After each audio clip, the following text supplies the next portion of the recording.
হচ্ছে experiment number 5 capacitance measurement using 555 আইসি। এখন আমাদের এটা আইসিটা 555 আইসিটা আমাদের পিনগুলো দেখি 1 2 3 4 5 6 7 8 এই যে এইভাবে 1 2 3 4 5 6 7 8। হ্যাঁ, কেন এটা গ্রাউন্ডে চলে যাবে। গ্রাউন্ড মানে হচ্ছে 0 ভোল্ট আর বিসিসি মানে হচ্ছে 5 ভোল্ট, বিসিসি 5 ভোল্ট। এখন হচ্ছে আমরা আউটপুট নিব হচ্ছে 3 থেকে অসিলোস্কোপ থেকে, ঠিক আছে। এখন 2 থেকে কানেকশন দিয়ে দিব আমি জাস্ট 6, এই যে 2 থেকে 6 দিয়ে দিব কানেকশন। এখন কানেকশন দেওয়ার পরে এই টার্মিনাল থেকে একটা ক্যাপাসিটেন্স সেট করব, যেটার ভ্যালু পাইতে হবে আমার C1। এই যে আমাদের এখানে আছে, এখানে C1।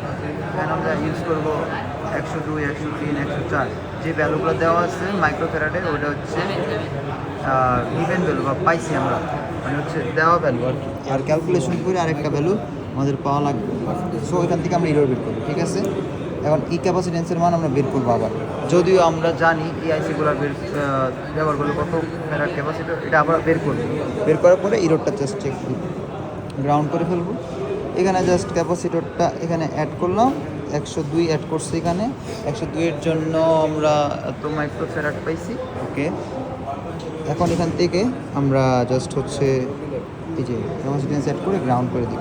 ক্যাপাসিটেন্স গ্রাউন্ড করতে বললে কিন্তু শেষ, কমন গ্রাউন্ড করবো অথবা এখান থেকে 0 ভোল্ট গেল।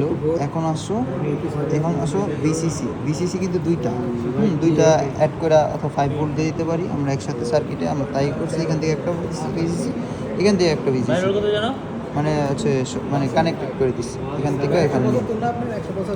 এখন R1, এখন হচ্ছে আমাদের R1 থেকে 8 থেকে 7 এই যে 8 এখান থেকে 7 এই যে R1 ইউটিউব চ্যানেল খুললে কিন্তু অনেক ভালো। এখন হচ্ছে 7 থেকে 6, এই যে 7 থেকে 6, যদিও 7 থেকে 6 R2 ভ্যালু R1 আর R2 আমরা মাল্টিমিটার দিয়ে প্রথম মেপে নিব, প্রথম সার্কিটে না লাগে এই যে মাল্টিমিটার দিয়ে ভূমের ভ্যালু মেপে নিব। এখন হচ্ছে জাস্ট ফ্রিকোয়েন্সি দেখবো আমরা কোত্থেকে, অসিলোস্কোপ থেকে। আমরা আউটপুটটা কোথায়, 3তে আমরা আউটপুটটা লাগাবো, এই যে অসিলোস্কোপ, আর এটা গ্রাউন্ডে করে দিব।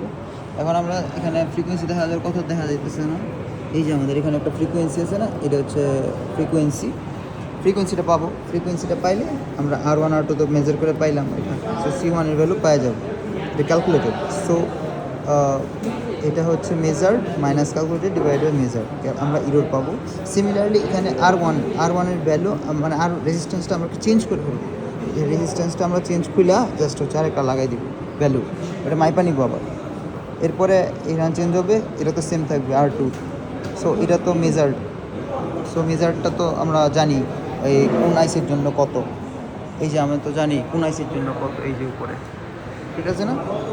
এটা আমরা কোন আইসি ইউজ করতেছি, ক্যাপাসিটেন্স ইউজ করতেছি, এটা আমরা দেখবো। সো ক্যালকুলেট করবো আর ইরোরটা আবার ক্যালকুলেট করে ফেলবো। সো এইভাবে আমরা করলে জিনিসটা ফ্রিকোয়েন্সি জাস্ট অসিলোস্কোপ দিয়ে বের করবো, আর R1 R2 আমরা মাল্টিমিটার দিয়ে বের করবো, দুইটার এক করছে ধৈরা। আর C1 আমরা ফর্মুলা থেকে ইউজ করবো, ঠিক আছে। আর ক্যালকুলেশন তো C1-এর ক্যালকুলেশন আর মেজার তো দেওয়াই থাকবে, আর মানে আমরা মুখস্থ আর কি। এরপরে ইরোর আমরা পারবো, ঠিক আছে। এইভাবে আমরা করতে পারবো, ঠিক আছে।